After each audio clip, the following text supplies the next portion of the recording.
Everyone watching the crypto markets sees the price swings, the hype cycles, and the inevitable crashes. But what most people don't see, the part hidden from retail investors, is the silent war happening behind the scenes. A war that isn't about Bitcoin or Ethereum, but about control over the future of money itself. People think crypto is just a game of market speculation where individuals bet on price movements. But the reality is much bigger. Crypto is a battleground for the next financial empire, and the ones fighting for dominance are not the people you see on Twitter. They are deep pockets, governments, intelligence agencies, and financial elites who have already mapped out the war plan before retail investors even knew there was a battlefield. The real fight isn't about decentralization. Retail investors love the idea that crypto is about decentralization, about taking power away from banks and governments. But here's the truth. The biggest players in crypto aren't fighting for decentralization.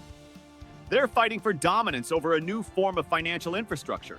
Big institutions didn't ignore Bitcoin because they thought it was a joke.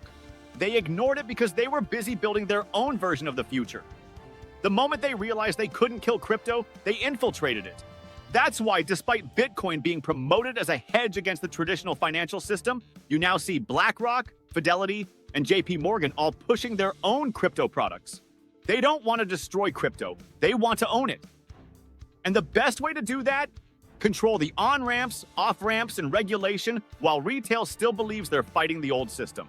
The whisper networks that shape the market. Most people think the crypto market is unpredictable. But in reality, some of the biggest moves are planned months in advance in places the public never sees. There are closed-door meetings where billion-dollar hedge funds, institutional investors, and high-ranking officials from regulatory bodies coordinate narratives that will shape the next cycle. These aren't conspiracy theories. They're just how high-level financial networks operate. Ever notice how before a major ETF gets approved, the biggest institutions position themselves perfectly to profit from the news? That's not coincidence. That's planning. Ever wonder why regulatory action always seems to hit certain companies after they've already been drained of liquidity? It's because by the time the headlines drop, the real players have already made their moves. Governments aren't just regulating, they're entering the game. Most people assume governments are trying to slow down crypto adoption, but what they don't realize is that governments aren't just trying to regulate crypto. They're trying to co-opt it. China openly banned Bitcoin mining while secretly backing major blockchain projects. The US is cracking down on exchanges while simultaneously working on its own CBDC, central bank digital currency. Russia, despite its hostility toward crypto in the past, is now exploring using blockchain for cross-border payments to evade sanctions. The message is clear. Governments don't want to kill crypto. They want to take control of it before the public realizes what's happening. The liquidity wars you don't see. Most retail investors don't realize that the real power in crypto isn't just about who holds the most Bitcoin. It's about who controls liquidity. Liquidity, the ability to buy and sell large amounts without moving the price, determines who actually has control over the market. Exchanges control liquidity. That's why Binance, Coinbase, and other platforms wield so much power. Market makers control liquidity. They decide how deep the order books are and when the price gets pushed up or down. Whales control liquidity. They can dump assets in a way that liquidates retail traders while leaving their own positions untouched.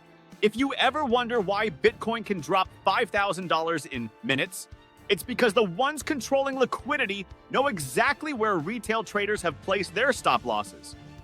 It's a game of shaking out the weak hands over and over again until the last group standing is the one that already knew what was coming. Why this matters more than ever.